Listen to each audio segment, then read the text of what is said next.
அன்பான நண்பர்களே வணக்கம். நாம் கேட்டுக்கொண்டிருப்பது வீரயுக நாயகன் வேல்பாரி. வாசிப்பது ஸ்ரீலதா தயாளன்.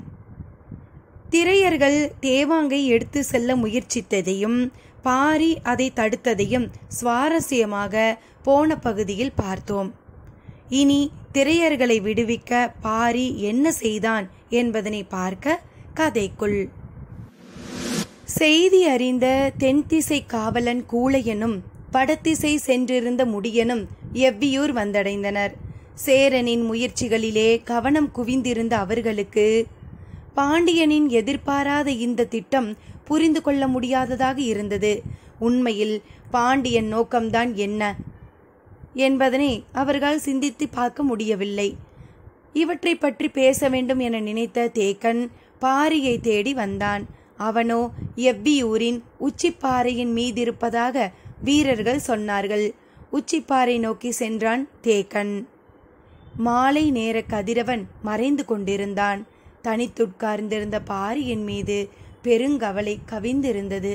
காலம்பனோடு தாக்குதல் நடந்த அந்த பொழுதுக்கு பின் இருவரும் பேசிக்கொள்ளவில்லை. தாங்கள் கவனிக்க தவறிய பிழைகளை நினைத்து இருவருமே மனமுடிந்து இருந்தனர். பாரியின் அருகில் தேக்கன் வந்ததும் அதற்காக காத்திருந்தவனைப் போல பேச்சை தொடங்கினான் பாரி. தன் குலத்தை காப்பாற்றத்தானே காலம்பன் இம்முயற்சியில் ஈடுபட்டான்.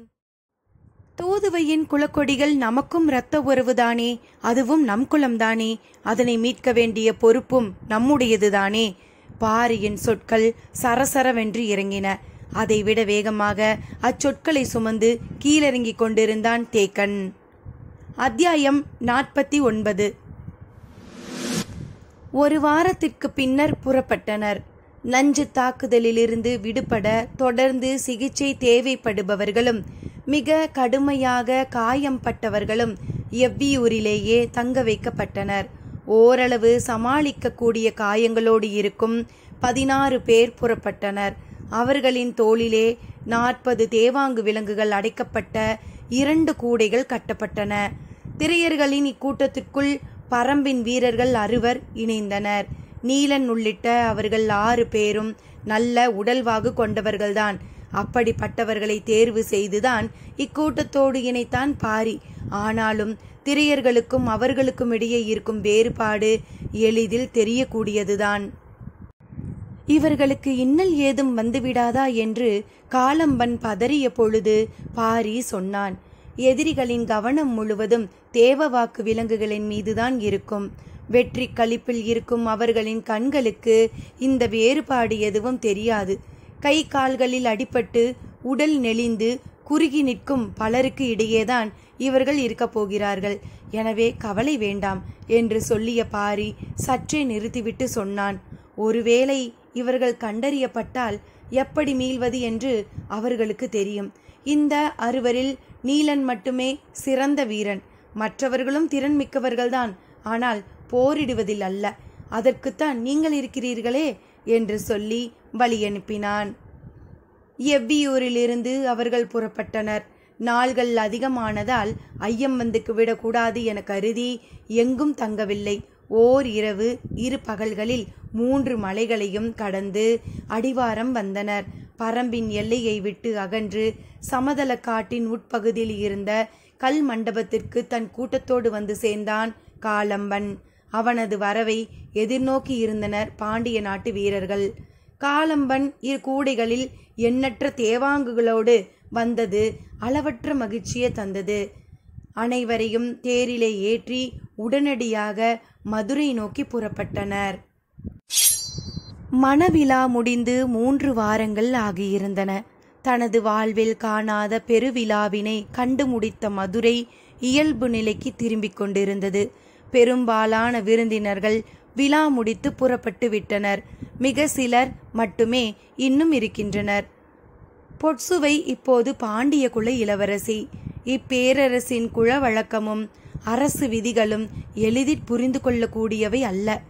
ஒரு பேரியக்கத்துக்கு நடுவில் சிக்கி நகரும் சிற்றுயிராக தன்னை உணர்ந்தாள். தனது போக்கில் எல்லாம் போய்கொண்டிருந்தன. யாரால் எங்கு எது முடிவு செய்யப்படுகிறது என்பதனை அவளால் எளிதில் கண்டறிய முடியவில்லை. அவளது கண்கள் எப்போதும் தேடிக்கொண்டிருப்பது சக்கரவாக பறவையையும் சுகமதியையும் தான். நாள்தோறும் பார்க்க ஆசைப்பட்டும் சுகமதி பொற்சுவையின் கண்களில் படவே இல்லை. அவளால் தான் இருக்கும் இடத்திற்குள்ளே எளிதில் நுழைய முடியவில்லை என்பதனை புரிந்து கொண்டாள் பொற்சுவை. 2 வாரங்களுக்கு மேல் காத்திருந்த அவள் பொருத்தமான நேரத்தில் அரண்மனைக்கான மொழியில் பேசத் தொடங்கினாள். துறைமுகம் நோக்கி செல்ல இருந்த வணிக குடும்பங்களோடு புறப்பட ஆயத்தமாக இருந்தாள் சுகமதி. அரண்மனையிலிருந்து விரைந்து வா என அழைப்பு வந்தது. 3 வாரங்களுக்கு பின் பொற்சுவையை பார்க்க புறப்பட்டாள் சுகமதி. மனதுக்குள் எண்ணங்கள் பேரலையாய் எழுந்து வந்தன. பார்க்க போகும் அந்த கணத்தை நெருங்க முடியாமலும் விலக்க முடியாமலும் தவித்தபடி அந்தப்புரத்துக்குள் நுழைந்தாள். ஒவ்வொரு நெடுங்கதவை தாண்டும் பொழுதும் விசாரிக்கப்பட்டாள். எல்லாம் நடுத்தர வயது பெண்கள். பார்வையின் இறுக்கமே விருப்பமற்ற அனுமதியை சொன்னது. எல்லாவற்றையும் கடந்து உள் நுழைந்தாள். பொற்சுவையை பார்க்கும் அந்த முதற்கணத்தில் தனது முகம் வெளிப்படுத்த போகும் உணர்வு என்னவாக இருக்கப் போகிறது? கவலையின் கோடு படியாத, அதே நேரம் அவளின் கவலையை அதிகப்படுத்தாத ஓர் உணர்வு நிலையில் இருக்க தன்னை ஆயத்தப்படுத்தியவாறே அறைக்குள் நுழைந்தாள். சுகமதிக்காக காத்திருந்த பொற்சுவை மலர்ந்த முகத்தோடு அணைத்து வரவேற்றாள். மதுரைக்கு வந்ததிலிருந்து பொற்சுவையின் முகம் இவ்வளவு மலர்ந்து யாரும் பார்த்ததில்லை. சுகமதி திகைத்து போனாள். எளிதில் மயங்கி மகிழும் பெண்ணல்ல பொற்சுவை. அப்படி இருக்க அவளின் முகத்தில் இருக்கும் இந்த மகிழ்வின் காரணம் என்ன? சுகமதிக்கு பிடிபடவில்லை. மனம் ஆழ்ந்து சிந்திக்க தொடங்கியது. முகத்தின் குறிப்பை எளிதில் கண்டறிவாள் பொற்சுவை என்பதை அறிந்து அவளை நேர்கொண்டு பார்க்காமல் சக்கரவாக பறவை கூண்டு இருந்த மேடையை நோக்கி இயல்பாய் திரும்பினாள். திரும்பிய கணம் அவளுக்கு அடுத்த அதிர்ச்சி காத்திருந்தது. கூண்டுக்குள் பறவைகள் இல்லை. அவை எங்கே? சுகமதி வினாவை முடிக்கும் முன்னே பொற்சுவை சொன்னாள். ஆம் சுகமதி, அவை பறந்துவிட்டன. சட்டென வந்த பொற்சுவையின் மறுமொழிக்குள் இழப்பின் கவலை எதுவுமில்லை. மனவாழ்வு எல்லாவற்றையும் மறக்க வைத்து புத்துலகை காண்பிக்க தொடங்கிவிட்டது என்பதை புரிந்து கொண்ட சுகமதி தனது கவலை வெளிப்படாத தன்மையோடு உடனே கேட்டாள். எப்பொழுது பறந்தன இளவரசி? எனது திருமணம் முடிந்த 7ஆம் நாள் இரவு அவை பறந்துவிட்டன. நீங்கள் பார்த்தீர்களா? இல்லை, அன்றிரவுதான் அயர்ந்து தூங்கினேன். 6 நாட்களும் தூங்காமலாயிருந்தீர்கள் என்ற கேள்விக்குள் நக்கல் ஓடி மறைந்தது. புது மணப்பெண்ணுக்கு தூக்கம் எப்படி வரும் என்று தனக்கு தானே சொல்லி சிரித்தபடி கார்காலத்து பள்ளியறையின் வியர்ப்புக்குள் மூழ்கினாள். பள்ளியறையின் மேற்கூரை முழுவதிலும் விண்மீன்கள் வரையப்பட்டிருந்தன. சுவர் முழுவதிலும் அழகிய ஓவியம் இடம்பெற்றிருந்தது. கண்களை எங்கும் ஓடவிட்டு கொண்டிருந்தாள். படுக்கையின் மேல் பட்டு இலைகளால் நெய்யப்பட்ட எலிமயிர் போர்வை கிடந்தது. அதன் வண்ணங்கள் கண்களை பறித்தன. பார்த்தபடி நின்றாள். எதை பார்த்து வியர்ந்து நிற்கிறாய் சுகமதி? வெண்பட்டால் ஒளிமிதக்கும் இவ்வளவு அகலமான படுக்கையை நான் பார்த்ததே இல்லை இளவரசி. அப்படியா? ஆம் இளவரசி. உனக்கு மனமாகும் பொழுது சின்னஞ்சிறு கட்டிலில் படுக்கையை அமைத்துக்கொள். சரி என்பது போல் தலையாட்டினாள். ஆனால் அவளது கண்கள் காரணத்தை கோரின. பொற்சுவை சொன்னாள். கணவன் மனைவிக்கான அகவாழ்வுக்கு அகன்ற படுக்கையை போல் இடையூறான இன்னொரு பொருள் எதுவுமில்லை. சொல்லியபடி நடந்தாள் பொற்சுவை. அவள் கண்டறிந்து சொல்லும் உண்மை காட்சியாய் சுகமதியின் மனதுக்குள் விரிந்து கொண்டிருந்தது. காதலுக்கு தேவை கட்டிலின் அகலமல்ல.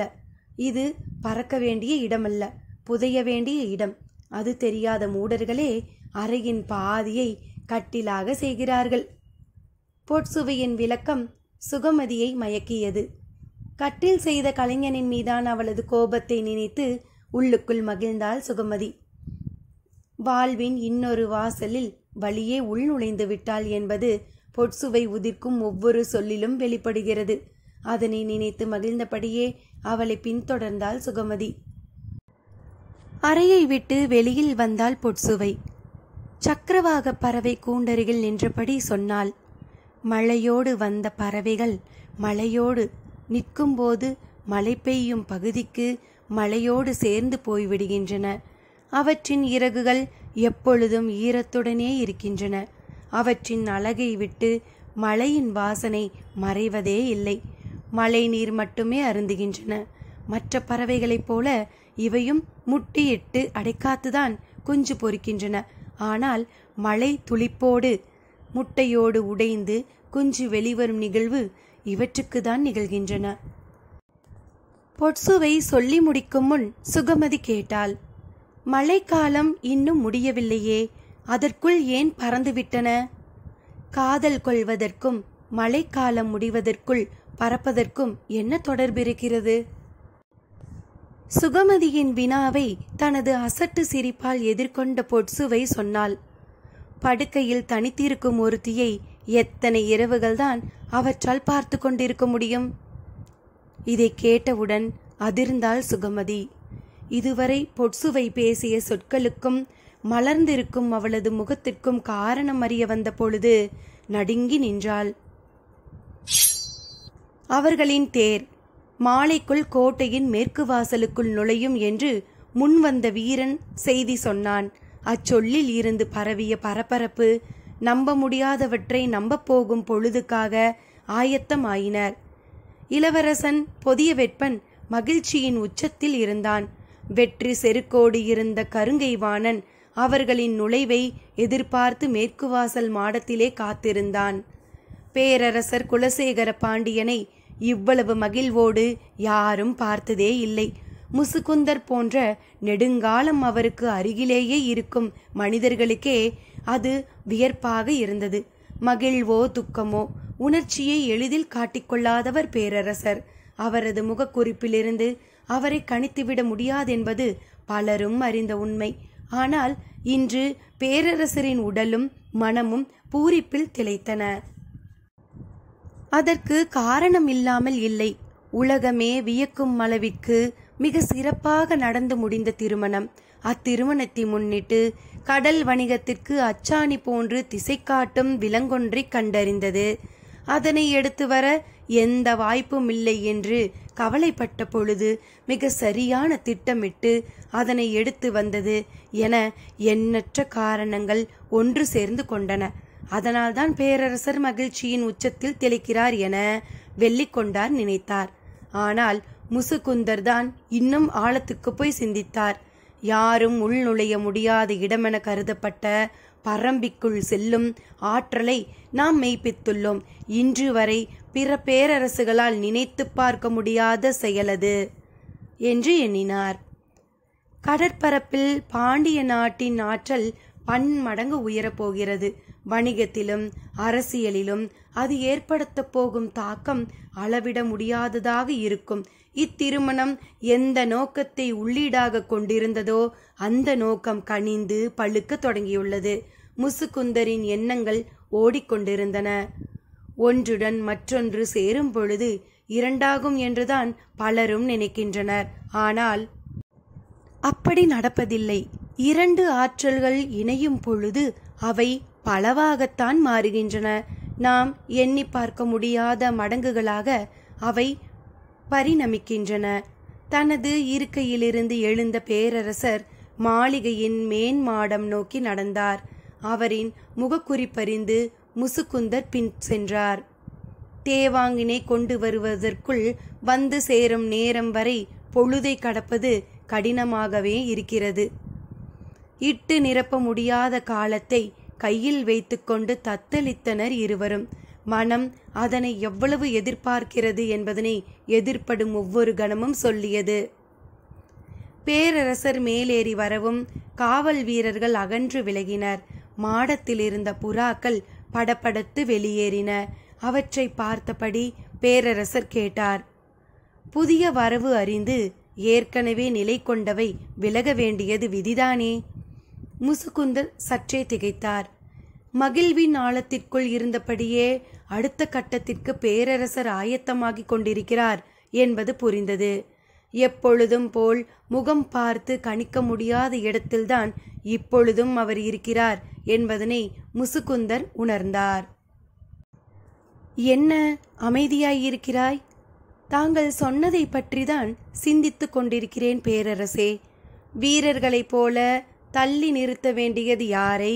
புறாக்களைப் போல தொலைவிற்கு விரட்ட வேண்டியது யாரை? சொல்லிவிட்டு அமைதியானார் முசுகுந்தர். தான் சொல்லை சிதறவிட்டு விட்டோம், இனி அதனை நிரப்புவது எளிதல்ல என தோன்றியது.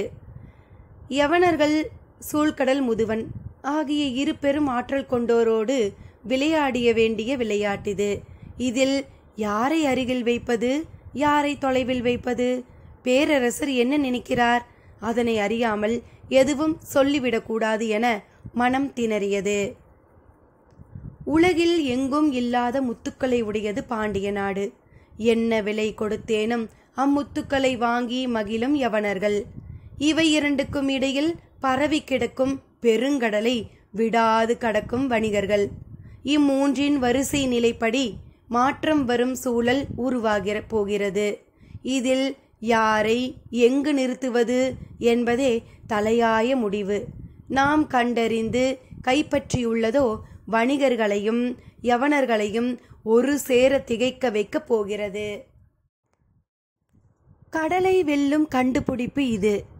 இதன் மதிப்பு எல்லையற்றது, காலம் கடந்தாலும் மதிப்பிழக்காதது. இதனை முழுமையாக புரிந்து கொண்டு நாம் முடிவெடுக்க வேண்டும். பதட்டத்தில் எதையும் செய்துவிடக்கூடாது. பேரரசர் உச்சரிக்கும் சொற்கள் மிக கவனமானவை என்பதனை முசுகுந்தர் உணர்வார். பதற்றத்தில் ஏதோ ஒரு முடிவு எடுக்கப்பட்டுவிட்டது, அதனால்தான் இச்சொல்லை அவர் பயன்படுத்துகிறார் என்று முசுகுந்தரால் கணிக்க முடிந்தது. என்ன நடந்திருக்கும் என நினைவு கூர்ந்த பொழுது அவரது சிந்தனைக்கு எட்டியவர் சூழ்கடல் முதுவன். தேவாங்கினை கொண்டு வந்து கொண்டிருக்கும் செய்தி பேரரசருக்கு சொல்லப்பட்ட உடனேயே அவருக்கும் சொல்லப்பட்டு விட்டது. சூழ்கடல் முதுவனும் அரங்கிற்கு வந்துவிட்டார். ஏதோ ஒரு வகையில் அது தவறு என்று பேரரசர் கருதுகிறார் என்பதனை முசுகுந்தர் உணர்ந்தார். அவை காதல் பறவைகள் அல்லவா, அதனால்தான் பறந்துவிட்டன. அன்பு, உறவு, ஆசை, மகிழ்வு என உணர்வுகளால் நெருங்க முடியாததாக இருக்க வேண்டும் அரசாட்சி. அதன் விதிகள் எதன் பொருட்டும் கீழிறங்கக்கூடாது. நாட்டின் விதியை எழுதுகிறவனுக்கு வேறு எவையும் பொருட்டல்ல. பேரரசர் குலசேகர பாண்டியன் மாடத்திலிருந்து கீழிறங்க முனைந்தபோது தள்ளி நிறுத்த வேண்டியவர்களையும் தொலைவிற்கு விலக்க வேண்டியவர்களையும் பற்றிய கணிப்புக்கு வந்தார் முசுகுந்தர். அதில் தான் நிற்க வேண்டிய இடம் எது என்பது மட்டும் அவருக்கு பிடிபடவில்லை. வழக்கம் போல் நாளிகையின் மணியோசை கோட்டையின் நடுவிலிருந்து ஒலித்தது. கோட்டையின் நெடுங்கதவுகளை மூட சொல்லும் உத்தரவு. மேற்கு வாசலின் மேல் மாடத்தில் தளபதி கருங்கைவாணன் நின்று கொண்டிருந்தான். அவனோடு கோட்டை தளபதி சாகலைவன் நின்றான். இளமாறனும் செவியனும் சற்று தள்ளி நின்று கொண்டிருந்தனர். கீழ் நின்று கொண்டிருந்த காவல் வீரர்களுக்கு நெடுங்கதவை மூடலாமா வேண்டாமா என்று முடிவெடுக்க முடியவில்லை. முக்கியமானவர்களின் வரவை எதிர்பார்த்து தளபதி உள்ளிட்டவர்கள் மேலே நின்று கொண்டிருக்கின்றனர். அப்படி இருக்க நாம் கதவினை மூடினால் என்னவாகும் என நினைத்து குழம்பிப் போய் நின்றனர். கட்டுத்தெறியில் இருந்து யானை வந்து சேர்ந்தது. கோட்டை கதவின் குறுக்குத்தடியை யானையை கொண்டே தூக்கி செருக வேண்டும். காவல் வீரர்கள் யானை பாகனை பொறுத்திருக்கச் சொன்னார்கள். அவனுக்கு காரணம் புரியவில்லை. சரி, நிற்போம் என முடிவெடுத்து நின்றான். மேல் தளத்தில் நின்று கொண்டிருந்த இளமாறனுக்கும் செவியனுக்கும் கோட்டை வாசல் தளபதி மாரையனின் நினைவு வந்த பொழுது, அன்று இரு தேவாங்குகளோடு நாம் வந்தபோது நெடுநேரம் கோட்டையின் வெளிப்புறம் நின்றோம். ஆனால் இன்று அதே தேவாங்கு வரவிருப்பதற்காக கோட்டையின் மேலே தளபதி நிற்கிறார். கோட்டைக்குள்ளே யானை வந்து நின்று கொண்டிருக்கிறது. அவர்கள் பேசிக்கொண்டிருக்கையில் குதிரைகள் பாய்ந்து வந்து கொண்டிருந்தன. திரையர்களையும் தேவாங்குகளையும் கொண்டு வரும் வண்டிகள் வேகம் குறையாமல் கோட்டைக்குள்ளே நுழைந்தன. குதிரைகளின் பாய்ச்சல் கண்டு நிறுத்தப்பட்டிருந்த யானை பிளறியது. இளமருதனும் செவியனும் கோட்டையின் உள்பக்கமாக பார்க்க 4 வண்டிகள் வரிசையாக கோட்டைக்குள் நுழைந்தன. வண்டியின் முன்னும் பின்னும் குதிரையில் ஆயுதம் ஏந்திய வீரர்கள் வந்தனர். வண்டிக்குள் இருந்தவர்கள் அனைவரும் சங்கிலி கொண்டு பூட்டப்பட்டிருந்தனர். கோட்டையை நெருங்கும் பொழுது அனைவரையும் சங்கிலி கொண்டு பூட்டியுள்ளனர். 3 வண்டிகளில் திரையர்கள் இருந்தனர். ஒரு வண்டியில் தேவாங்கு விலங்குகள் இருக்கும் 2 கூடைகளை வைத்துக்கொண்டு மதுரை வீரர்கள் அமர்ந்திருந்தனர். கூட்டு வண்டியின் சட்டங்களின் இடைவெளியில் வழியே மதுரையை பார்த்தான் நீலன். கோட்டையின் உயரமும் பெரும் கட்டிடங்களும் விரிந்து நீண்ட வீதிகளும் பெரும் வியப்பை ஏற்படுத்துவனதான். ஆனால் நீலனின் கண்களுக்கு அவை பொருட்டாக படவில்லை. அவனது கண்கள் பிளறிய யானையை பார்த்தன. அதன் மீது அகுதை வீற்றிருப்பது போல தெரிந்தது. இசை கேட்டு மகிழும் அசுனமாக்கள் நினைவில் வந்து முட்டிக்கொண்டிருந்தன. காலங்காலமாய் கதைகளின் வழியே அவன் அறிந்த மதுரையை கண்களின் வழியே அறிந்து கொண்டிருந்தான். மதுரை அவனுக்குள்ளிருந்து எட்டி பார்த்தது. ஒரு கணம் உடல் சிலிர்த்து அடங்கியது. அவனது கண்கள் வைகையை தேடின. வண்டிகள் நகரின் நெடுவீதியின் வழியே நுழைந்து கொண்டிருந்தன. உடன் வந்தவர்களின் கண்களில் அடுத்து நடக்கப் போவதன் பதற்றம் தெரியத் தொடங்கியது. நீலனின் கண்கள் பரிதவித்தன. அருகில் இருந்த காளம்பனிடம் கேட்டான், வைகை எங்கே இருக்கிறது?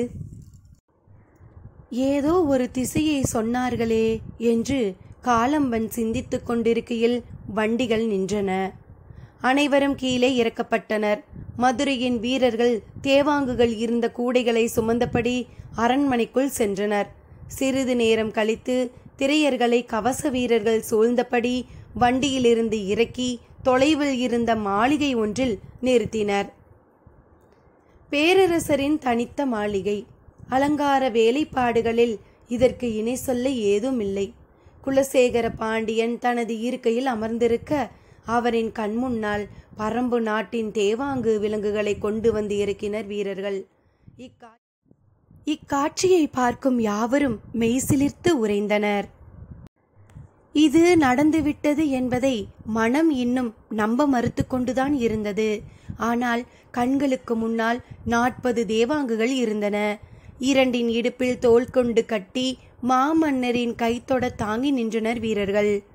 தனது வலது கையின் நடுவிரலால் அவற்றின் தலை தொட்டு தடவினார் பேரரசர். வடதிசை நோக்கி சரியும் காலக்கோடு அவரின் விரல் வழியே நகர்ந்து இறங்கியது. அரசவை மகிழ்வில் திளைத்தது. கருங்கை வாணனை வானலாவ பாராட்டினார் பேரரசர். இளமருதனும் செவியனும் கூட பாராட்டப்பட்டனர். மயூர் கிளார் மகிழ்ச்சியின் உச்சத்தில் இருந்தார்.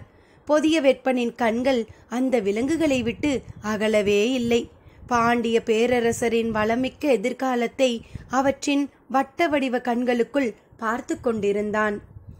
அந்துவன் மிக அடக்கமாக திசைவேலருக்கு பின்னால் நின்று கொண்டிருந்தான். தன் தலைமானாக்கனை நினைத்து பேரறிவின் செருக்கோடு வீற்றிருந்தார் திசைவேலர்.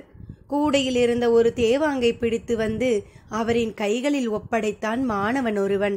அதனை வாங்கியபடி உற்று பார்த்து கொண்டிருந்தார் திசைவேலர். கைக்குள் அடங்கும் ஒரு சின்னஞ்சிறு உயிரினம் கால பெருவெளியின் ஆதி ரகசியத்தை தன்னுள் கொண்டுள்ளது. இயற்கை ஒன்றுக்குள் ஒன்றாக தனது உண்மைகளை மறைத்து வைத்து விளையாடுகிறது.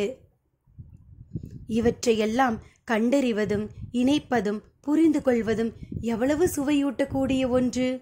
திசைவேலர் சிந்தித்து கொண்டிருக்கையில் கண்டறியப்பட்ட திசை காட்டும் தேவாங்கை எவற்றோடு இணைக்க வேண்டும், யாரும் புரிந்து கொள்ள முடியாத விளையாட்டை எப்படி விளையாட வேண்டும் என மனதுக்குள் திட்டம் வகுத்து கொண்டிருந்தார் பேரரசர். சூழ்கடல் முதுவனை பார்த்து பெருமகிழ்வோடு பேரரசர் கூறினார், 20 தேவாங்குகளை 10 கப்பலில் ஏற்றி முதல் பயணத்தை தொடங்குங்கள். காற்றையும் கடலையும் வெல்லும் பயணமாக அது அமையட்டும். நாடுகளையும் கடலோடிகளையும் வணிகர்களையும் பெரும் வியர்ப்பில் ஆழ்த்துங்கள். நடுக்கடலில் கூட இயல்பாய் திசை திருப்பி பயணிக்கும் துணிச்சலைக் கண்டு யவனர்களே வியர்ந்து நிற்கட்டும் என்றார். பேரரசின் அறிவிப்பால் அவை மகிழ்ந்து திளைத்தது. சூழ்கடல் முதுவன் மீண்டும் மீண்டும் வணங்கி தனது நன்றிதலை தெரிவித்தான். முசுக்குந்தர் மட்டும் ஆழ்ந்து சிந்தித்து நடப்பதை புரிந்து கொள்ள முயன்று கொண்டிருந்தார். இது தேவாங்கோடு சேர்த்து சூழ்கடல் முதுவனையும் சோதித்து பார்க்கும் திட்டம் என்று அவருக்கு தோன்றியது. மறுகணம் அறிவித்தார், திறன் மிகு தோளும் பாறை மார்பும் கொண்ட இத்திரையர்களை நான் யவனர்களுக்கு பரிசாக வழங்குகிறேன் என்றார். அவை திகைத்து நின்றது. அவர்களின் குடும்பங்கள் அனைத்தையும் விடுதலை செய்கிறேன் என்றும் கூறினார். திருமணத்தை முன்னிட்டு சூழ்கடல் முதுவனுக்கு பரிசாக வழங்கத்தான் திரையர்கள் சிறைப்பிடித்து வரப்பட்டனர். ஆனால் முற்றிலும் மாறுபட்டு யவனர்களுக்கு ஏன் பரிசாக வழங்குகிறார் என்று கருங்கைவாணனுக்கு விளங்கவில்லை. பொதிய வெப்பனுக்கும் விளங்கவில்லை. ஆனால் முசுகுந்தரால் ஓரளவு விளங்கிக் கொள்ள முடிந்தது. பேராற்றல் கொண்ட கருங்கொள்ளையர்களுக்கு இணையானவர்கள் எங்களிடமும் உண்டு. அவர்களை அடிமைகளாக பயன்படுத்துகிறோம் என்றால் பாண்டிய நாட்டின் ஆற்றல் எவ்வளவு வலிமை வாய்ந்ததாக இருக்கும் என்பதனை யவனர்களுக்கு மறைமுகமாக உணர்த்தும் ஏற்பாடுதான் இது. நடந்து முடிந்துள்ள திருமணம் பாண்டிய நாட்டின் செல்வ வளத்தை பறைசாற்றியுள்ளது. அதே நேரத்தில் தேவாங்கின் மூலம் கடற்பயணத்தில் ஏற்பட போகும் மாற்றத்தையும் அது பற்றிய செய்தியையும் யவனர்கள் அறிய போகின்றனர். அதற்கு முன்பே பாண்டிய நாட்டின் வலிமையை அவர்கள் அறிவது அவசியம். சிதறும் பரல் போல அரங்கு முழுவதும் மகிழ்வின் ஒளி பரவி கிடந்தது. பேரரசர் இருக்கையை விட்டு அகன்றார். கொண்டு வந்ததில் மீதமுள்ள தேவாங்குகள் அரசின் பாதுகாப்பில் இருக்கட்டும் என்று முடிவெடுத்து அதனை நடைமுறைப்படுத்தவும் பணி தொடங்கியது. தனி மாளிகையில் நிறுத்தப்பட்டிருந்த திரையர்களை கவச வீரர்கள் வெளிப்புறமாக அழைத்துச் சென்றனர். உள்ளே என்ன நடந்தது என்பது யாருக்கும் தெரியாது. காலம்பனால் நிலைமையை கணிக்க முடியவில்லை என்பதனை அவனது முகக்குறி சொன்னது. நீலன் காலம்பனை மட்டுமே கவனித்துக் கொண்டிருந்தான். கடினமான இரும்பு சங்கிலிகள் பட்டிய கல்லை உரசி நகர அவர்கள் கவச வீரர்களின் பின்னால் நடந்து கொண்டிருந்தனர். அத்தியாயம் 50. பூட்டப்பட்ட இரும்பு சங்கிலிகளை கலற்றாமலேயே திரையர்களை வண்டியில் ஏற்றினர். அவர்களுக்கு என்ன நடக்கிறது என்றே புரியவில்லை. வாக்குறுதி அளித்த கருங்கைவாணனை அதன் பின் அவர்களால் காண முடியவில்லை. கோட்டை தளபதி சாகலைவன் மட்டும் வந்தான். சிறிது நேரத்தில் தலைமை அமைச்சர் முசுகுந்தர் வந்தார். உட்கார்ந்திருந்த அனைவரும் எழுப்பி நிற்க வைக்கப்பட்டனர். இருவரால் எழுந்து நிற்க முடியவில்லை. முசுகுந்தர் சொன்னார், உங்கள் குடும்பங்கள் அனைத்தையும் விடுதலை செய்யுமாறு பேரரசர் உத்தரவிட்டுள்ளார். உங்களை யவனர்களுக்கு பரிசாக வழங்கியுள்ளார். இதை கேட்ட அனைவரும் உறைந்து நின்றனர்.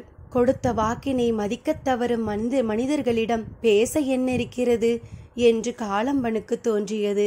எழுந்திருக்க முடியாமல் காயங்களோடு கிடக்கும் இருவரை யவனர்களுக்கு பரிசளிப்பது இழிவு. அவர்களை விடுதலை செய்யப்படுபவர்களோடு சேர்த்து அனுப்பிவிடுங்கள் என்று சொல்லிவிட்டு சென்றார் முசுகுந்தர். அந்த இருவரும் தனியே பிரிக்கப்பட்டனர். விடுதலையானவர்களை பரம்பு மலைக்கு அழைத்து சென்று விடுங்கள், எங்களை பற்றி கவலைப்படாதீர்கள் என அவர்களிடம் காலம்பன் செய்தி சொல்லி அனுப்பினான். வண்டிகள் வைகை கரையோரமாகவே கீழ்கடல் நோக்கி பயணப்பட்டன. நீலனின் கண்கள் வைகையை பார்த்தபடி வந்தன. ஆற்றில் தழும்பி ஓடியது நீர். இரு கரைகளிலும் நாணற்புதர் மண்டி கிடந்தது. வண்டி சக்கரங்கள் மண்ணில் புதைந்து உருண்டன. நெடும் பயணமாதலால் திரையர்களை நெருக்கி அடைக்காமல் அதிகப்படியான வண்டிகளில் அழைத்து சென்றனர். காளைகள் உண்ணி இழுத்தன. கட்டப்பட்ட இரும்பு சங்கிலிகளை பார்த்தபடியே இருந்தான் காலம்பன். அடுத்து என்ன நடக்கப் போகிறது, தான் என்ன செய்ய வேண்டும் என்பதனை பற்றிய எந்த திட்டமிடலும் அவன் மனதில் இல்லை. தங்களது குலம் விடுவிக்கப்பட்டு பரம்பு மலைக்கு செல்லப்போவது மனதுக்குள் அளவற்ற மகிழ்வை ஏற்படுத்தியது. குலத்தின் தலைவனாக எனது வேலை முடிந்தது, இனி அவர்களை பாரி பாதுகாப்பான் என்ற மகிழ்வு உடலெங்கும் பரவியது. பாரம் இறக்கப்பட்டவனாய் அயர்ந்து உட்கார்ந்திருந்தான் காலம்பன். நீலனும் பதற்றம் ஏதுமின்றியே இருந்தான். வாய்ப்பு கிடைக்கும் போதெல்லாம் வண்டியில் இருந்து வைகையை பார்த்தபடியே வந்தான். அது அவனுக்கு எவ்வளவோ சொன்னது. கரை பொருளும் அதன் சிற்றலைகள் அவனை அழைத்து கொண்டே இருந்தன. சட்டென ஒரு கணம் மொத்த வைகையும் நீண்டு நகரும் செம்மூதாயாய் காட்சி தந்தது. பொங்கி நகரும் குருதி கண்டு திடுக்கிட்டு அமர்ந்தான் நீலன். அவர்களின் பயணம் அறுபட்ட காட்சிகளுடனும் குருதி படிந்த கனவுகளுடனும் தொடர்ந்து கொண்டிருந்தது. எல்லோரின் அமைதிக்குள்ளிருந்தும் பீரிட்டு தெறிக்க காத்திருந்தது சினம். வைகை கடலில் கலக்கும் இடத்தில் இருப்பது வைப்பூர் துறைமுகம். வைகை கடல் புகும் ஊராதலால் இப்பெயர் உருவாயிற்று. அதன் அருகில்தான் அருகன்குடி என்ற சிற்றூரும் இருக்கிறது. பாண்டிய நாட்டின் முதற் பெரும் துறைமுகமாக வைப்பூர் துறைமுகத்தையே சொல்லலாம். காரணம் அதன் அமைவிடம். வைகை கடலில் முட்டும் அதன் நெற்றிப்பகுதி வில் போல் வளைந்தது. வளைந்த அக்கரை சற்றே கடினமான மண் அடுக்குகளை கொண்டது. வந்து சேரும் கப்பல் கடலில் இருந்து வைகைக்குள் நுழைந்து ஆற்றின் உள்ளடுக்கினுள் இருக்கும் வைப்பூர் துறைமுகத்தை அடையும். கடல் எல்லைகள் வளைவுகள் கடந்து உள்ளேறி வராது. பெருங்காற்றும் கடல் கொந்தளிப்பும் கூட வைப்பூர் துறைமுகத்தை சேதப்படுத்தியது இல்லை. இதன் பாதுகாப்பிற்கு வேறு எந்த துறைமுகத்தையும் இணை சொல்ல முடியாது. வைப்பூர் துறைமுகம் பொருள்களை ஏற்றி இறக்கவும் கப்பல்கள் வந்து தங்கி செல்லவும் இயற்கையே அரணமைத்திருந்ததால் தான் யவனர்கள் எங்கும் இல்லாத அளவு பெரும் கோட்டையை இங்கு கட்டியுள்ளனர். தங்களுடைய பொருட்களை கொண்டு வந்து இறக்கவும் ஏற்றவும் பொருத்தமான ஏற்பாட்டினை நீண்ட காலத்திற்கு முன்பே செய்துவிட்டனர். பாண்டிய அரசும் வணிக பொருளினை பாதுகாக்கவும் வரி வாங்கவும் வசதியாக கோட்டை எழுப்பியுள்ளது. வைப்பூர் துறைமுகத்தில் இரு பெரும் கோட்டைகள் நின்று கொண்டிருக்கின்றன.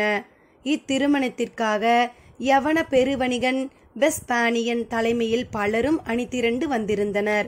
அரச பிரதிநிதிகள், வணிகர்கள், துறைமுக பொறுப்பாளர்கள், எண்ணற்றோர்களின் கூட்டம் இது. குறிப்பாக கடல் பயணத்தின் சாகச தளபதி ஹிப்பாலஸ் இத்திருமணத்திற்கு வந்தது வணிகர்கள் மத்தியில் பெரும் பேச்சாக இருந்தது. வந்திறங்கும் பொழுது பொருணை ஆற்றின் கழிமுகத்தில் உள்ள கொற்கை துறையில் இறங்கி மதுரைக்கு வந்தார்கள். புறப்படும் பொழுது வைகையின் கழிமுகத்தில் உள்ள வைப்பூர் துறைமுகத்திலிருந்து பயணப்பட திட்டமிட்டிருக்கின்றனர். வளம் கொளிக்கும் பாண்டிய நாட்டின் இரு பெரும் துறைமுகங்களையும் அவற்றின் உள்வாயில்களையும் நேரில் பார்த்தறியும் வாய்ப்பாக இதை அமைத்து கொண்டனர். திருமணம் முடிந்து மதுரை விட்டு புறப்பட்டவர்கள் வைகை கரையின் வழியே பயணப்பட்டு வைப்பூர் துறைமுகம் கோட்டையை அடைந்தனர். அங்கு அவர்களுக்கு பெருவிருந்து வழியனுப்பும் நிகழ்வும் ஏற்பாடாயிருந்தன. பேரரசின் சார்பில் இவ்வழியனுப்பும் நிகழ்வுக்கு தலைமை அமைச்சர் முசுகுந்தர் வருகை தரவிருந்தார். அவர் வருவதற்கு முன் இரண்டாம் நிலை தளபதிகள் வந்து சேர்ந்தனர். இத்திருமண விழாவின் பெருமகிழ்வுக்கு காரணமாயிருந்தது வெங்கல் நாடு. அதை பாராட்டி மரியாதை செய்யும் பொருட்டு இளமாறனை இரண்டாம் நிலை தளபதிகளில் ஒருவனாக பேரரசர் நியமித்தார். மயூர் கிழார் அளவற்ற மகிழ்வில் திளைத்தார். மிக இளம் வயதில் பேரரசரின் நம்பிக்கையை பெற்று இவ்விடத்தை அடைவது எளிதல்ல. மயூர் கிழார் தனது வாழ்வு முழுவதும் பாண்டிய நாட்டின் மீதான விசுவாசத்தை வெளிப்படுத்தியவர். ஆனாலும் அரண்மனைக்குள் நுழையும் போது ஆயுதம் வைத்துக் கொள்ளும் தகுதி இன்றளவும் அவருக்கு வழங்கப்படவில்லை. இக்கவலையை அவர் மகன் அகற்றிவிட்டான். இனி உறைவாளோடு அவன் அரண்மனையில் காட்சியளிப்பதை அவர் பார்க்கலாம். ஆனால் அரசரின் அவையில் வாளோடு செல்லும் உரிமை இளவரசன் உள்ளிட்ட யாருக்கும் இல்லை. பாண்டிய நாட்டின் சட்ட விதிகள் மிக கடுமையானவை. பட்டத்து யானையின் மீது போர்த்தப்படும் துணியின் வண்ணம் முதல் படுக்கை அறையில் நாள்களுக்கு தகுந்தவாறு மலர வேண்டிய நறுமண புகையின் வாசம் வரை எல்லாவற்றுக்கும் விதி செய்யப்பட்டுள்ளது. விதியால் வார்க்கப்பட்டதுதான் அரசாட்சி. அதன் உறுதிக்கு மட்டுமல்ல, இரக்கமற்ற குணத்திற்கும் அதுவே அடிப்படை. விதிகளின் படிக்கட்டுகளில் கால் பதிக்க தொடங்கியவனை அதுவே அடுத்தடுத்த நிலைக்கு கொண்டு சென்றுவிடும். அதன் பிறகு அவனுக்கு தகுந்ததாக விதி தன்னை மாற்றிக்கொள்ளும். இணை மீன்கள் பொறிக்கப்பட்ட பாண்டிய நாட்டு அரச முத்திரையுடனான கவசத்தை இளமாறன் முன் மார்பில் அணிந்திருந்ததை பார்த்த பொழுது மயூர் கிழாரின் கண்கள் மகிழ்வில் கரைந்தன. அவர் வெங்கல் நாட்டிற்கு புறப்படும் நாளன்றுதான் அவன் வைப்பூர் கோட்டைக்கு தனது ஆளாவின் மேலேறி பயணப்பட தொடங்கினான். உடன் வந்த வீரர்களின் குதிரைகளால் ஆலாவின் வேகத்திற்கு சிறிதும் ஈடு கொடுக்க முடியவில்லை. அவர்களின் புகழ் மாலைகள் முழுவதையும் ஆலாவே சூடிக்கொண்டது. வைப்பூர் கோட்டையை இளமாறன் அடைந்த பொழுது திரையர்கள் அங்கு வந்து சேர்ந்து 1 வாரம் ஆகியிருந்தது. முன்பு போல் இல்லாமல் திரையர்களுக்கு நல்ல உணவு கொடுக்கப்பட்டது. யவனர்களுக்கு பரிசாக கொடுக்கும் பொழுது அவர்களின் காயங்கள் ஆறி தெளிர்ச்சியாக இருக்க வேண்டும் என்பதற்காக கோட்டையின் இடது மூலையில் இருந்த அறையில் தனித்தனி சங்கிலிகளால் அவர்கள் கட்டப்பட்டிருந்தனர். கப்பலில் இருந்து இறக்கிய பொருட்கள் எங்கும் குவிக்கப்பட்டிருந்தன. இளமாறன் கோட்டைக்கு வந்ததிலிருந்து அவனை பற்றிய பேச்சை விட அவனது குதிரையை பற்றிதான் பாண்டிய வீரர்கள் அதிகம் பேசினர். குதிரையின் பெயர் ஆலா என்று அறிந்ததிலிருந்து அதன் ஒவ்வொரு அசைவையும் உற்று கவனித்துக் கொண்டிருந்தான் நீலன். சில நாட்களுக்கு பின் படை வீரர்களின் பெரும் அணிவகுப்பொன்று கோட்டைக்குள் வந்தது. தலைமை அமைச்சர் முசுகுந்தர் வரும் செய்தி தெரிவிக்கப்பட்டது. ஆனால் வந்தது அவர் மட்டுமல்ல, பாண்டிய பேரரசரின் பெரும் செல்வமாக கருதப்படும் 20 தேவாங்குகளும் உடன் கொண்டு வரப்பட்டன. சூழ்கடல் முதுவனுக்கு கொடுக்கப்பட்ட 20 தேவாங்குகள் போக மீதமுள்ள 20 நாம் வைத்துக் கொள்வோம் என பேரரசர் முடிவு செய்தார். அவற்றை எங்கு வைத்திருப்பது என ஆலோசித்த பொழுது வைப்பூர் கோட்டையில் வைப்பதே பொருத்தம், கடல் காற்றும் கடல் உணவும் அவற்றிற்கு பழக்கப்பட வேண்டும் என்றும் அவையோர் கூறினர். எனவே மிகுந்த பாதுகாப்போடு அவை இங்கு எடுத்து வரப்பட்டன. அவற்றிற்கென வடிவமைக்கப்பட்ட கலை வேலைப்பாடுகளுடனான கூண்டுகளில் அடைக்கப்பட்டு கோட்டைகளுக்குள் வைக்கப்பட்டன. எண்ணற்ற வீரர்கள் உடன் வந்திருந்ததால் முதலில் அவற்றை கவனிக்க முடியவில்லை. அன்று மாலைதான் அந்த கூண்டுக்குள் அவை இருப்பது தெரிய வந்தது. தொலைவிலிருந்து அவற்றை பார்த்து கொண்டிருந்த காலம்பனின் முகத்தில் தன்னை அறியாமல் புன்னகை பூத்தது. உங்களை தேடி சிறு படையோடு நான் வந்தேன், என்னை தேடி பெரும் படையோடு நீங்கள் வந்திருக்கிறீர்கள் என மனதில் எண்ணிக்கொண்டே நீலனை பார்த்தான். நீலனோ அவற்றை நேர்கொண்டு பார்க்க முடியாமல் தலை கவிழ்ந்து அவற்றிடம் மன்னிப்பு கோரிக்கொண்டிருந்தான். மலை உச்சியில் இருந்து வான் பார்த்து கொண்டிருந்த அவை கடலின் விளிம்புக்கு வந்து சேர்வதற்கு ஏதோ ஒரு வகையில் தானும் காரணமாகிவிட்டோம் என்ற குற்ற உணர்வின் வழியே கலங்கி போயிருந்தான் அவன். இரவு யவனர்களின் கோட்டையில் பெரும் விருந்து நடக்கவுள்ளது. அதில் பங்கெடுத்து மணவிழாவுக்காக வந்தவர்களுக்கு நன்றி சொல்லி வழி அனுப்பத்தான் முசுகுந்தர் வந்திருந்தார். நாளை காலை பொழுதில் யவனர்களின் கப்பலில் புறப்பட உள்ளன. எனவே இன்றிரவே திரையர்களை அவர்களிடம் அளிக்க ஏற்பாடாகி கொண்டிருந்தது. யவனர்களை நேரில் சந்தித்து தனது நன்றியை தெரிவிக்க சூழ்கடல் முதுவனும் வந்து சேர்ந்துள்ளார். எல்லோரும் இரவு சந்திக்க உள்ளனர். அதற்கு முன் சூழ்கடல் முதுவனுக்கு செய்ய வேண்டிய வேலைகள் நிறைய இருந்தன. தனக்கு வழங்கப்பட்ட 20 தேவாங்குகளை 10 கூண்டுகளில் கொண்டு செல்ல ஏற்பாடுகள் செய்யப்பட்டன. கடல் பயணத்திற்கு ஏற்ப கூண்டுகள் வடிவமைக்கப்பட்டிருந்தன. மிக முக்கியமாக எந்தெந்த கப்பல்களில் இவற்றை அனுப்பி வைப்பது என்பதனை முடிவு செய்வதில்தான் சூழ்கடல் முதுவனுக்கு பெரும் நெருக்கடி இருந்தது. அவர் வணிக உலகின் நியதியை அறிந்தவர். எந்த கணத்திலும் அது என்னவாக மாறும் என்பதை தெளிவாக உணர்ந்தவர். அதுவும் திசை காட்டும் ஒரு விலங்கு என்பது கடற்பயணத்திற்கு அச்சாணி போன்றது. இதனை அறிந்து பயன்படுத்தி பழக்கிய பின் உறுதியாக தன்னிடம் கொண்டு வந்து சேர்க்க வேண்டும். எனவே தன்னிடம் அளவற்ற நம்பிக்கையோடு இருப்பவர்களிடம் மட்டுமே கொடுக்க வேண்டும்.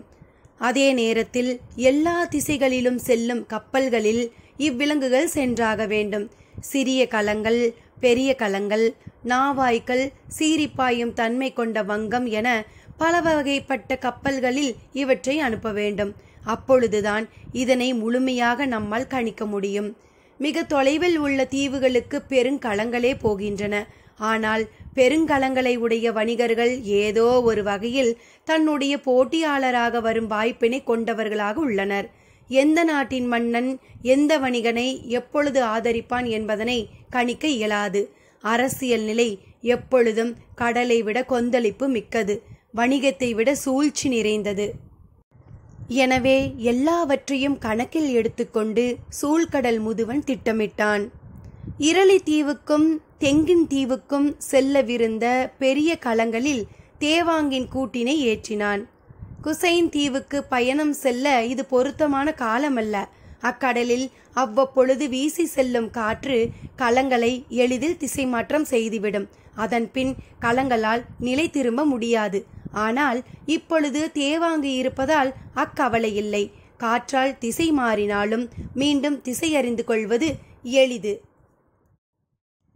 எனவே நம்பிக்கையோடு பயணம் செல்லலாம் என்று சொல்லி தன் தம்பியை அதற்கு பொறுப்பாக்கினான். இருப்பதிலேயே பெரிய வங்கத்தை எடுத்துக்கொண்டு போ என்றும் அனுமதி கொடுத்தான். வணிகம் எவ்வளவு சூழ்ச்சி நிறைந்தது என்பதனை குலசேகர பாண்டியன் சூழ்கடல் முதுவனை வைத்து சோதிப்பதும் சூழ்கடல் முதுவன் தன் தம்பியை வைத்து சோதிப்பதுமாக நடந்தேறியது. தான் பயணப்படவுள்ள நாவலந்தீவுக்கு திசையறிய எந்தவித உதவியும் தேவையில்லை. எக்காலங்களிலும் களங்கள் சென்று திரும்பும் எளிய வழிப்பயணம் அது. ஆனால் அப்பயணத்திற்கு 4 தேவாங்கினை எடுத்து வைத்து கொண்டான் சூழ்கடல் முதுவன்.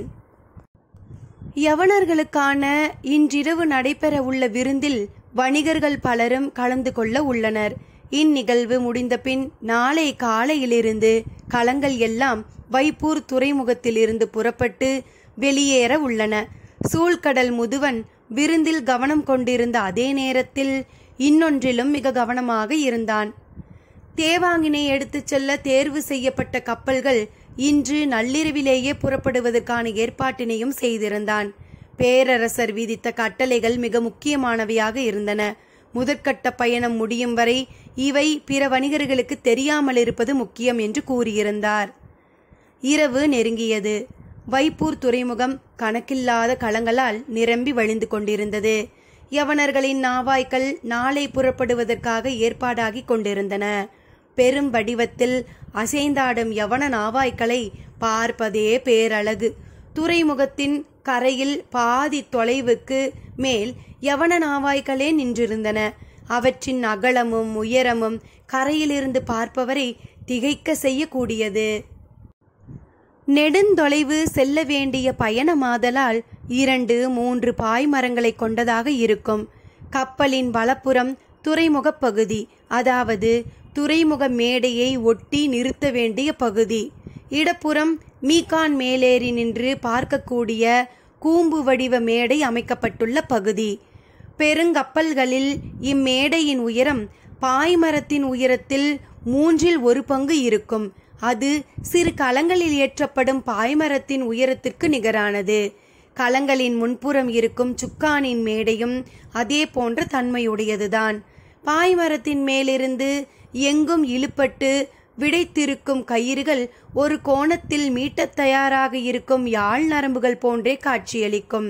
கடலும் காற்றும் மீட்டியபடி மிதக்கும் ஒரு பயணம் தொடங்க ஏற்பாடாகி கொண்டிருந்தது. யவன கப்பல்களை தொடர்ந்து சாத்துக்களின் களங்கள், அதாவது தமிழ் பேசும் வணிகர்களின் எண்ணற்ற களங்கள் நின்று கொண்டிருந்தன. அவை ஒவ்வொன்றும் ஒவ்வொரு தன்மையுடையவை. களங்களின் முகப்பில் பொறிக்கப்பட்ட வடிவத்தை வைத்து அவற்றிற்கான பெயர்கள் அமைத்திருந்தனர். யானை, சிங்கம், குதிரை போன்ற எண்ணற்ற வடிவங்களை தாங்கியதாக அவற்றின் முகப்புகள் இருந்தன. வனப்பேறிய இவ்விலங்குகள் எல்லாம் சீரும் கடல் அலைக்குள் தலை நுழைத்து மேலெழ காத்திருந்தன. வைப்பூர் துறைமுகத்தில் இவ்வளவு களங்கள் வந்து நிற்பது இதுவரை யாரும் காணாத காட்சி. அதுவும் அவையெல்லாம் அடுத்த ஓரிரு நாட்களில் புறப்பட ஆயத்தமாகிக் கொண்டிருந்தன. களங்கள் புறப்பட போவதாக இருந்தால் அதற்கு முன் செய்ய வேண்டிய வேலைகள் எண்ணற்றன. அருகில் இருக்கும் அருகன்குடி மக்கள்தாம் இப்பணிகளை முழுமையையும் செய்து வருபவர்கள். ஆனால் ஒரே நேரத்தில் இவ்வளவு களங்களை அவர்கள் யாரும் பார்த்ததே இல்லை. பார்க்கவே கண்கொள்ளா காட்சியாக அது இருந்தது. களங்களை சரி செய்யும் திறன் வாய்ந்த தச்சர்களின் பணிகள் முடிந்த பின் பொருட்களை ஏற்றும் பணி தொடங்கியது. களங்களின் தன்மைக்கு ஏற்ப ஓரிரு நாட்களோ வாரமோ கூட பொருட்கள் ஏற்றப்படும். கரையெங்கும் மனித கூட்டமும் வண்டி இழுக்கும் விலங்குகளும் நெரிசலில் சிக்கி திணறின. கரையை விட நெரிசல் அதிகமான பகுதியாக நீர்ப்பகுதி இருந்தது. களங்களை சுற்றி சிறு சிறு தோணிகளும் ஓடங்களும் திரளிமர படகுகளும் மொய்த்து கிடந்தன. பட்டத்து யானைக்கு நடக்கும் ஒப்பனையை போன்றதுதான் பயணப்படும் முன் களங்களை ஆயத்தம் செய்வது. பணி செய்ய அருகன்குடியில் இருக்கும் மக்கள் போதாததால் பக்கத்தில் உள்ள பல ஊர்களிலிருந்தும் வந்து பணியாளர்கள் வேலை பார்த்தனர். இனிப்பு சாப்பிடும் குழந்தையின் வாய் முழுவதும் ஈக்கள் மொய்ப்பதைப் போல வைகையின் வாய் முழுவதும் களங்கள் மொய்த்து கிடந்தன. இதை பார்க்கவே கூட்டம் நிரம்பி இருந்தது. எங்கும் தின்பண்டங்கள் விற்பதும் உற்சாகமாக கொண்டாட்டமுமாக இருந்தது. அலை ஓசையும் பறவைகளின் ஓசையும் கூவி விற்கும் மக்களின் ஓசையும் ஒன்றினை ஒன்று விஞ்சிக் கொண்டிருந்தன. வீசும் காற்றின் உப்பஞ்சாரல் மேனி தழுவியபடி விடாது வீசியது. யவன தேரல்கள் எளிய மனிதருக்கும் கிடைக்கும் வாய்ப்பு துறைமுகத்தில்தான் ஏற்படும். புறப்பட போகும் பொழுது தமக்கு சிறப்பாக பணிவிடை செய்தவர்களுக்கு தேரல் குடுவைகளை அள்ளி வழங்கும் யவன வணிகர்கள் உள்ளனர். 2 மாதம் நீண்ட மதுரையின் மணநாள் கொண்டாட்டம் தனது கடைசி விழாவை வைப்பூரில் வைத்து நிகழ்த்தி கொண்டிருந்தது. திருமண விழாவில் பங்கெடுத்த வணிகர்கள் பலருக்கும் நன்மைகள் பல கிட்டின. புதிய அறிமுகங்களும் தொடர்புகளும் அவர்களின் களங்களை அதிக தொலைவிற்கு பயணப்பட அழைத்திருந்தன. எல்லா களங்களும் ஏரா எனும் அடிமரத்தின் மீதே விழா எலும்பு போல் இருபுறமும் மேல் நோக்கி கட்டப்படும். அக்கட்டுமானத்தை வாங்குகால் என அழைப்பார்கள். வணிகம் தன்னை இணையில்லா வேகத்துடன் பெருக்கிக் கொள்ளும் குணத்தையே அடிமரமாக கொண்டது. அவ்வடிமரத்தின் மீது வைத்து கட்டப்படும் எண்ணிலடங்காத வாங்குகால்கள்தான் மீதமுள்ள எல்லா நடவடிக்கைகளும். இத்திருமணம் பங்கெடுத்த வணிகர்களின் அடிமரத்திற்கு வலு சேர்க்கும் நிகழ்வாக அமைந்தது என்று மகிழ்ச்சியடையாதவர்கள் யாரும் இல்லை. வாங்குகால்கள் செழிப்பாக அமைந்ததை விருந்தில் கலந்து கொண்ட ஒவ்வொருவரின் முகமும் சொல்லிக் கொண்டிருந்தது. விருந்து தொடங்கியிருக்க வேண்டும். யவன கோட்டையிலிருந்து கேட்கும் ஓசை அதைத்தான் சொல்லுகிறது. அவ்வோசை கேட்க தொடங்கியவுடன் துறைமுக மேடையில் இருக்கும் களங்களின் பொறுப்பாளர்கள் தங்களை இறுதி கட்டத்திற்கு ஆயத்தப்படுத்தி தொடங்கினர். ஏனென்றால் விருந்திலிருந்து எந்த கணமும் தங்களின் உரிமையாளர்கள் புறப்பட்டு வரக்கூடும். அவர் வந்தவுடன் களங்களை நகர்த்தியாக வேண்டும். பணிகள் பெரும் விறுவிறுப்போடு நடந்து கொண்டிருக்கையில் வரிசை வரிசையாக கொண்டு வரப்பட்ட அடிமைகள் களங்களில் ஏற்றப்பட்டனர். அடிமைகளின் கை கால்களில் இதுநாள் வரை இருந்த இரும்பு சங்கிலிகள் அகற்றப்பட்டு துளையிடப்பட்ட கட்டைகளில் 2 கைகளும் செருகப்பட்டிருந்தன. துடுப்புகளை இழுக்க தோதான வடிவமாக இதுவே இருக்கும் என்பதால் அடிமைகள் வரிசையாக களங்களுக்குள்ளே அனுப்பப்பட்டனர். அவர்களை வழிநடத்தும் பொறுப்பாளர்கள் துறைமுகந்தோறும் புது சாட்டைகளை மாற்றுவது வழக்கம். தோளும் விலங்கின் நரம்பும் மரத்தின் நரம்பும் பின்னியபடி நீள் சாட்டை செய்யும் தச்சுக்கூடம் அருகன்குடியில் 3 இருக்கின்றன. ஆனால் இப்பொழுது அங்கு ஒரு சாட்டை கூட இல்லை. எல்லாம் விற்று தீர்ந்து விட்டன என பேசிக்கொள்கின்றனர். மீன்கள் துள்ளி எழக்கூட இடைவெளியற்று களங்கள் நின்று கொண்டிருந்தன. ஆனால் எல்லோரின் பார்வையும் குவிந்து கிடந்தது ஒற்றை களத்தின் மீதுதான். அதன் உயரமும் அகலமும் துறைமுகத்தை ஆண்டு கொண்டிருந்தன. அதற்கான வேலைகளை செய்ய மட்டுமே எண்ணற்ற பணியாளர்கள் இருந்தனர். அதுதான் கடல் பயணத்தின் சாகச தளபதியான ஹிப்பாலஸின் நாவாய். அக்கப்பல் துறைமுகத்திற்கு வந்து பல நாட்கள் ஆகிவிட்டன. ஆனால் இத்தனை நாள்களும் இரவில் ஒரு சில விளக்குகள் தான் அதில் ஏற்றப்பட்டிருந்தன. ஆனால் இன்று இரவு எந்த கணத்திலும் சாகச தளபதி ஹிப்பாலஸ் கப்பலுக்கு வந்து சேருவான் என்பதால் அனைத்து விளக்குகளும் ஏற்றப்பட்டிருந்தன. அந்த காட்சியை காண்பவர் யாராலும் கண்களை விளக்க முடியவில்லை.